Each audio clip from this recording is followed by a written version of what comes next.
there's still another TriCaster control surface bundle that I want to talk about, and that's the Mini X with the control surface bundle. You're talking $99.95, under $10K. You're getting the TriCaster Mini X, which gives you four HDMI inputs, plus 4 NDI IOs and 4 HDMI IOs. It's a studio-style, small, compact, travel-ready bundle. Nice layout, large backlit bundles. Everything you can do with the top-of-the-line TriCaster, you can do with the Mini, but I do want to stress that the Mini is a Mini. Not as much CPU power, not as much pure power in there, so you know you can't stack as many effects and do stuff, but here are our top reasons to choose the TriCaster Mini X.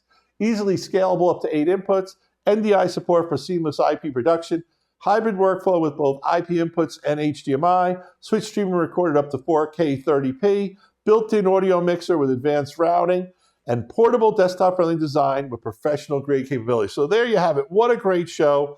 I can't believe all these great deals. If you've got only $10K, get the Mini X bundle. If you've got more to get into your budget, check out these flex bundles and save. You're saving thousands of dollars between now and the end of the year, and you're getting a free Stream Deck.